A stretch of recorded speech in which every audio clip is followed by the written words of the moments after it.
Est-ce qu'on intervient? Est-ce que vous interviendrez? Est-ce que vous laissez faire? Comment vous allez réagir? C'est important de savoir.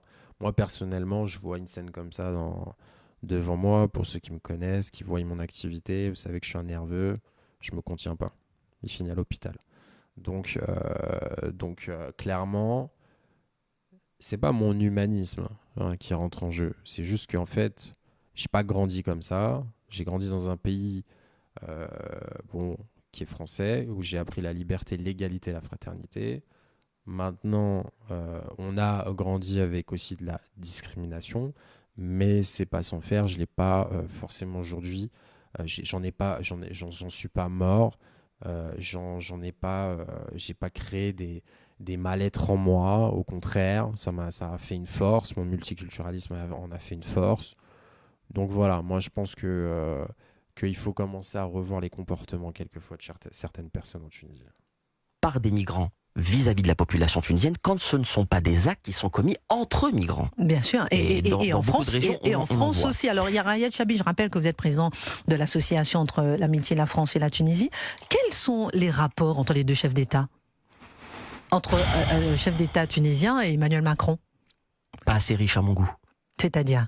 C'est-à-dire que les derniers échanges, je crois, en tête-à-tête, si je ne dis pas de bêtises, ça doit remonter au sommet de la francophonie de 2022. Après, il y a des appels téléphoniques entre les deux chefs d'État. Je veux dire, il y a des contacts entre les deux gouvernements, fort heureusement. Mais à l'évidence, quand on regarde les nombreux défis auxquels fait face la Tunisie et les sujets majeurs que l'on doit mettre sur la table, la question de la migration irrégulière est un sujet majeur.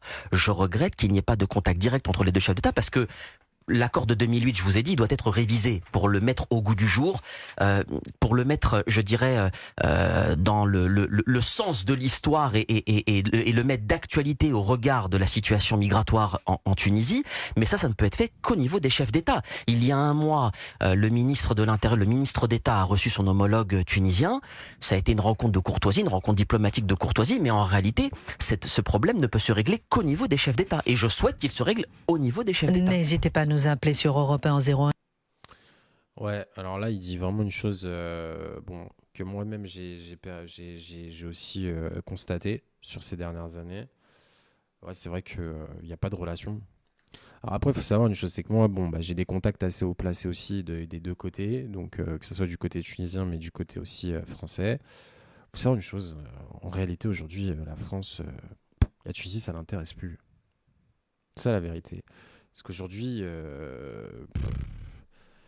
c'est aujourd'hui la France, c'est plus intéressant pour la Tunisie. Voilà, faut pas se mentir, ils ont plus aujourd'hui de comment dire.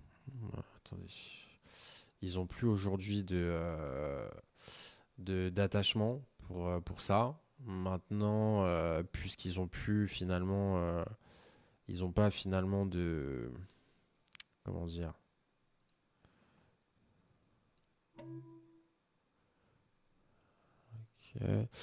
Ils ont pas finalement de. Ils ont plus d'intérêt en fait. Ils ont juste plus d'intérêt. Maintenant, je pense que c'est nous qui n'avons pas suscité aussi l'intérêt. Vous voyez, après, moi, je pense aussi, et j'en doute même pas, en fait, quand on est à la tête d'un pays, comme je vous dis très souvent, on est censé être le vendeur de ce pays.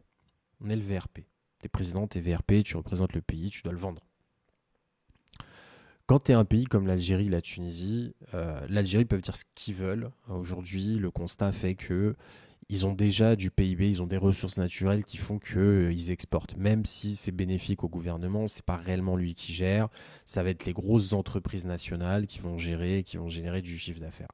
Maintenant, quand on a un petit pays comme la Tunisie, je te mens pas, que notre économie repose beaucoup sur le tourisme, que notre économie repose sur l'éducation, sur les chercheurs, sur les scientifiques ou sur les développeurs, bah, techniquement, tu fais quand même un peu attention, quoi, tu vois. Donc, c'est-à-dire que tu vas essayer d'aller vendre les ressources de ton pays. Moi, j'ai pas vraiment vu le président tunisien en action. Tu vois, en mode VRP, quoi. En mode j'ai des visites officielles. Moi, je le vois pas sortir énormément de la Tunisie depuis ses deux mandats, tu vois. Enfin, Kais Saïed est toujours en Tunisie. Tu vois ce que je veux dire? Enfin, à un moment, Moi, je pense qu'en tant que... Et je l'ai dit la dernière fois dans mon live, quand tu es un... Il y a des, c'est une pyramide, d'accord? Il y a des levels dans le gouvernement. En politique, il y a des levels. Quand tu es président de la République, c'est toi qui dois gérer la politique extérieure et non la politique interne. Pour ça, tu as ton Premier ministre pour pouvoir le faire. La politique interne est gérée par le Premier ministre, d'accord? C'est lui qui s'occupe de la shakshuka interne. Écoute, tu m'en fais part, tu me dis ce qui se passe, mais c'est toi qui t'en occupes. Techniquement, moi, je suis plus sur la scène internationale. Je suis plus là à négocier des contrats. Je suis plus là à aller faire de la figuration auprès des autres gouvernements. Voilà.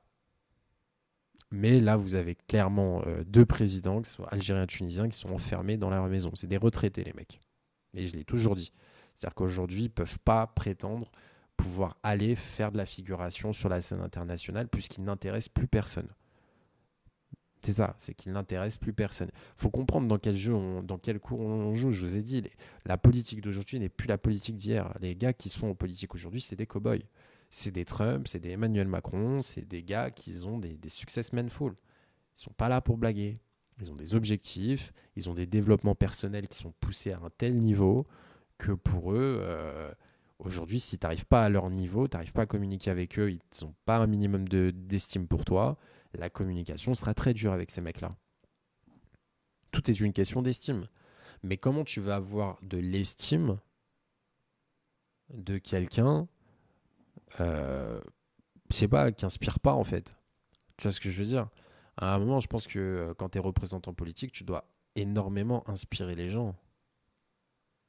Tu vois, moi, je sais pas, bon, on aime ou on n'aime pas Emmanuel Macron. Emmanuel Macron a fait son mandat, a fait 2 mandats, il est inspirant. Pour 60%, voire 70% de la population française jeune, et c'est nous les votants, c'est pas eux, c'est pas les vieux, c'est pas le FN. Il est inspirant, qu'on le veuille ou non, tu vois. Tu regardes le président Trump, qu'on l'aime ou non, il est inspirant pour 80% de la population américaine. Tu vois. Donc ça, c'est des choses qu'il faut prendre en compte.